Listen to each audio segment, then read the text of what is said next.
सबसे पहले आपसे जानना है कि इसका रिक्रूटमेंट होता कौन से मीडियम से है, मतलब गेट के थ्रू होता है, बीटेक से होता है, एमटेक से होता है, कहाँ कहाँ से स्लम्बर्जर जो है वो उठाती है स्टूडेंट्स को जो लोग कंप्लीट कर चुके हैं? जैसे अगर मैं बीटेक फ्रेशर की बात करूँ, फ्रेशर जो अभी तक जॉब नहीं की है कहीं पे भी, तो उनके लिए गेट हो गया, एक get one of the option. लेकिन सबसे अच्छी बात इसमें ये है, अगर आपका गेट में 40 मार्क्स 50 मार्क्स आए फ्रॉम मैकेनिकल, तो भी ये इसमें कोई गेट स्कोर का वेटेज नहीं होता, सबसे पहली बात। तो अगर आप गेट के थ्रू जा रहे हैं तो आपका गेट के थ्रू आप हो सकते हो। नॉन गेट होता है जिसमें आपको एक एग्ज़ाम देना पड़ेगा, एग्ज़ाम देने के बाद फिर आपका वही technical interview and HR interview. अगर आपने गेट दिया हुआ है तो आपको direct technical and HR interview attempt करना पड़ेगा। वो टाइम टू टाइम थोड़ा बहुत प्रोसेस में चेंजेस होते रहते हैं, जैसे कभी कभी जीडी वो कर दिए। तो जैसे मेरे टाइम पे मैंने जब इंटरव्यू दिया था तो उस टाइम पे सिर्फ मैं तो गेट क्वालिफाइड था, तो मेरे को सिर्फ टेक्निकल इंटरव्यू देना पड़ा, देन एचआर। तो ऐसा था प्रोसेस। मतलब आप गेट के थ्रू भी जा सकते हो, आप नॉन गेट भी जा सकते हो, और प्लेसमेंट वगैरह से भी सिलेक्शन होता है, मतलब कॉलेज से भी उठाते बिल्कुल बिल्कुल बिल्कुल, कॉलेज से भी ये उठाते हैं। मैंने जहाँ तक सुना है, आप जब एमटेक करते हो फ्रॉम आईआईटी, जैसे मेरे साथ ही कुछ ज्वाइन किए थे न्यू 2-3 कलीग थे, उन्होंने आईआईटी दिल्ली से अप्लाइड मैकेनिक्स करके एक ब्रांच है, वहाँ से उन्होंने 2 साल एमटेक किया, और उसके बाद उनको वहाँ पे जॉब प्रोवाइड हुआ। लेकिन उनकी जो सैलरी थी एकदम पीएसयू के ऑफिसर के जितनी सैलरी होती है, और जॉब सेटिस्फेक्शन आपको बहुत ज़्यादा मिलेगा इसमें। ऑलमोस्ट 10 to 12 lakhs 13 lakhs ऐसा पैकेज होता है उनका। मतलब वो स्टार्ट का रहता है, मतलब आफ्टर एमटेक फ्रॉम आईआईटीज उन्होंने। सर ये तो मेरे को बहुत ज़्यादा इंटरेस्टिंग लग रहा है। सबसे इम्पोर्टेंट अब हम लोग बात पाएंगे कि मतलब सिलेक्शन प्रोसीजर क्या होता है। जैसे अगर आपने एक गेट एग्जाम दिला दिया तो किन किन प्रोसेस के थ्रू आप सिलेक्ट होते हो, इसके बारे में बताइए।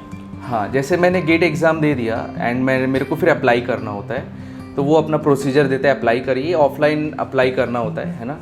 फिर अप्लाई करने के बाद आपको फिर इसमें आपको कोयम्बटूर एक कुमारागुरु कॉलेज ऑफ टेक्नोलॉजी, वहाँ पे एक कॉलेज है, वहीं पे इसका पूरा प्रोसीजर हुआ था हमारा। तो पहला हमारा टेक्निकल राउंड हुआ था, ठीक है, गेट के बाद, और एक एचआर राउंड हुआ था। लेकिन जो नॉन गेट है, जिन्होंने गेट क्वालिफाई नहीं कर पाए, तो उनको आपको एग्ज़ाम देने जाना पड़ेगा। एग्ज़ाम दे के फिर आपको टेक्निकल देन एचआर। तो टेक्निकल राउंड की अगर मैं बात करूँ, इसमें जो क्वेश्चंस मेरे को थ्रो किए गए थे, जो पूछे गए थे, मोस्ट ऑफ द क्वेश्चंस आपको जैसे आपका जो फाइनल ईयर प्रोजेक्ट हुआ था उससे पूछे गए थे। मतलब अगर आपका 45 मिनट्स टू 1.5 आवर का अगर इंटरव्यू चला, तो उसमें आधा टाइम तो सिर्फ आपको प्रोजेक्ट से ही पूछे जाएंगे।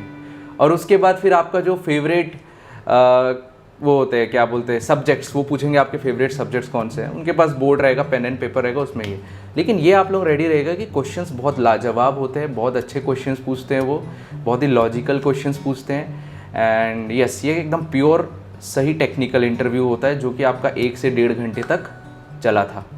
तो ये बहुत अच्छा होता है। एंड डिफरेंट इंटरव्यू पैनल्स होते हैं, और वो पैनल्स अलग अलग, टोटल 8 इंटरव्यू पैनल्स थे। उस दिन मुझे याद है, मैं जब आया तो कुछ 400 लोग आए थे वहाँ पे, और उनमें से 18 लोगों को सेलेक्ट करना था, 18। तो कॉम्पिटिशन था वहाँ पे, सारे मैकेनिकल इंजीनियर्स थे।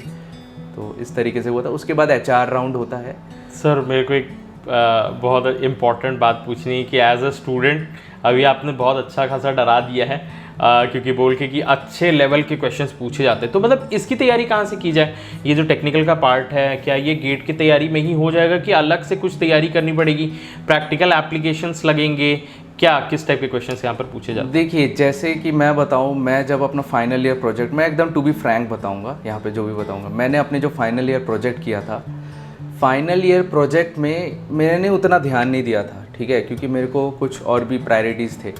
तो मैंने वही किया, मैंने प्रोजेक्ट तो उतना ज़्यादा तो ध्यान नहीं दिए थे। लेकिन जैसे ही आपका इंटरव्यू मेरे को जाना था, अब इंटरव्यू में आपके ऊपर डिपेंड करता है कि आप इंटरव्यूअर से क्या क्वेश्चन आपको पूछवाना है।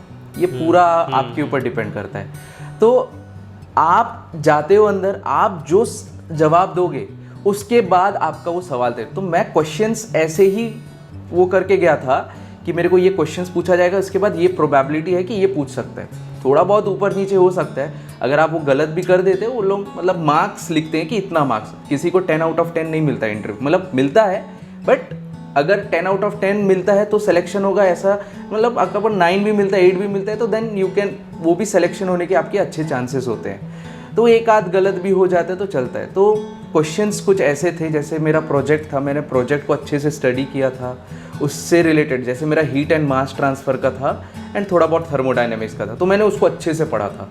और वही सेम कॉन्सेप्ट जो मैंने गेट में पढ़ा था, वो कॉन्सेप्ट्स मेरे को बहुत हेल्प किए अपने प्रोजेक्ट को एक्सप्लेन करने में, एंड वो बहुत इंप्रेस हुए। एंड मैं आंसर बहुत ही सटीक तरीके से दे रहा था। जब भी मैं आंसर कर रहा था, sir please can I think of it, मतलब मेरे को सोचने का टाइम मिल रहा था, मैं सोच रहा था फिर आंसर कर रहा था। तो वही है, कभी भी इंटरव्यू में जनरली यही गलतियाँ करते हैं स्टूडेंट, क्वेश्चन पूछे तुरंत आंसर करने लग जाते हैं। ये नहीं करना है, सोचना है पहले फिर आंसर करना है। उससे क्या फ़ायदा होता है ना कि आपको सोचने का टाइम मिल जाता है, आप वर्ड्स डिफाइन कर लेते हैं कि मेरे को ये वर्ड्स बोलना है, और उसके बाद फिर आप वो करो। मैं मान रहा हूँ कि इंटरव्यू में ऐसा नहीं होता, लेकिन मेरा जो इंटरव्यू पैनल था बहुत अच्छे थे। उन्होंने मेरे को पहले कंफर्ट किया अच्छे से, शुरू के 5 मिनट ऐसी नॉर्मल बात की, फिर टेक्निकल इंटरव्यू। तो ऐसा आपको मौका मिलेगा, ऐसा नहीं कि शुरू से आपको डराते रहेंगे, ठीक है। तो ये एक मेरे साथ बहुत अच्छा हुआ था, तो मैंने वो किया था।